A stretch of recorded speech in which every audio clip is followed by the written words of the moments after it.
உங்கள் குழந்தைக்கு fever gold காஃப்லாம் வந்திருக்கும் போது பனானா கொடுக்கூடாது அப்படின்னு நிறைய பேர் சொல்லியிருப்பாங்க. நானும் அதை கேள்விப்பட்டிருக்கேன். அது உண்மையா பொய்யான்னு வாங்க இந்த வீடியோ பதிவை பார்த்து தெரிஞ்சுக்கலாம். எந்த குழந்தைக்கு ஃபீவர் வந்திருக்கு அப்படின்னாலும் உடம்புல பொட்டாசியம் லெவல்ஸ் கம்மியாகும். ஏன் அப்படின்னு பார்த்தோம்னா, ஒன்று ஓரலாக அவங்களால நிறைய இன்டேக் எடுத்துக்க முடியாது. ஸோ எனர்ஜி ரெக்குவயர்மெண்ட்ஸ் மீட் ஆகிருக்காது. இன்னொன்று வந்து பார்த்தீங்கன்னா, இப்போ ஃபீவர் அடிக்குது அப்படின்னா அதிக டெம்பரேச்சர்னால ஒரு சில பேருக்கு டீஹைட்ரேஷன் ஆகும். இன்னும் சில பேருக்கு வயிற்றுப்போக்கு, டயரியா இந்த மாதிரி காரணங்கள்னால சில ஃப்ளூயிட் லாஸில் கூடவே பொட்டாசியமும் கம்மியாகும். அண்ட் மூணாவது காரணம் என்ன அப்படின்னு பார்த்தீங்கன்னா, ஃபீவர் அப்படிங்கிறது பாடிக்கு ஒரு ஸ்ட்ரெஸ் தான். ஸோ எப்போல்லாம் ஸ்ட்ரெஸ் ஆகுதோ அப்போல்லாம் கார்டிசால் அப்படின்ற ஒரு ஹார்மோன் வந்து ரிலீஸ் ஆகும். இந்த ஹார்மோன் என்ன பண்ண போகுது அப்படின்னா, பிளட்ல குளுக்கோஸ் லெவல்ஸை ரேஸ் பண்ணும். அப்போ தான் நமக்கு எனர்ஜி கிடைக்கும்னு.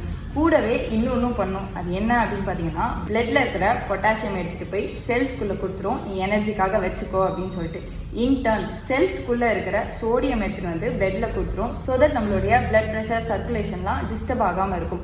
இது இன்னொரு வேலையும் பண்ணும். என்ன அப்படின்னு பார்த்தோம்னா, யூரின்ல பொட்டாசியம் நிறைய வெளியே அனுப்பிச்சிட்டு சோடியமை உள்ளே வச்சுக்கும். ஸோ பொதுவாகவே வந்து பார்த்தீங்கன்னா, நமக்கு உடம்பு சரியில்லை அப்படின்னாலே பொட்டாசியம் நம்ம பாடியில் கம்மியாகும்.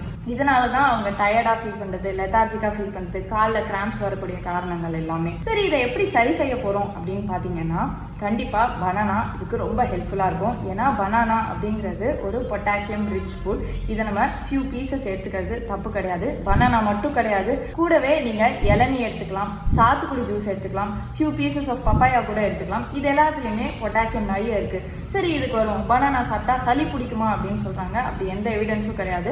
பனானா வந்து பார்த்தீங்கன்னா ஒரு ஈஸிலி டைஜஸ்டபிள் ஃபுட். நம்ம வயிறுக்கு ரொம்ப ரொம்ப நல்ல ஃபுட். இன்னொன்று, அது ஒரு எனர்ஜி ரிசோர்ஸ். ஸோ பாடிக்கு எனர்ஜி ரிக்வயர்மெண்ட் சீக்கிரமாக மீட் பண்ணிடும். அண்ட் மூன்றாவது வந்து பார்த்தீங்கன்னா, நம்ம முன்னாடியே சொன்ன மாதிரி இது ஒரு சூப்பர் பொட்டாசியம் ரிச் ஃபுட். அதனால நம்ம பாடியில் இருக்கிற எலக்ட்ரோலைட் இம்பேலன்ஸை இது நல்லா சரி செய்யறதுக்கு ஹெல்ப் பண்ணும். ஸோ உங்கள் வீட்டில் யாராவது இல்லை பனானா சாப்பிடக்கூடாது, சளி பிடிச்சிடும் அப்படின்னு சொன்னாங்கன்னா, அவங்களோட இந்த வீடியோவை ஷேர் பண்ணிவிட்டு இதுதான் காரணம், கொடுக்கலாம், தப்பில்லை அப்படிங்கிறத தெரியப்படுத்திக்கோங்க. இதே மாதிரி இன்னும் பல ஹெல்த் டிப்ஸ் தெரிஞ்சுக்கிறதுக்கு வைஷாலி ஹோம் கிளினிக் பேஜை ஃபாலோ பண்ண மறந்துடாதீங்க. பாய்.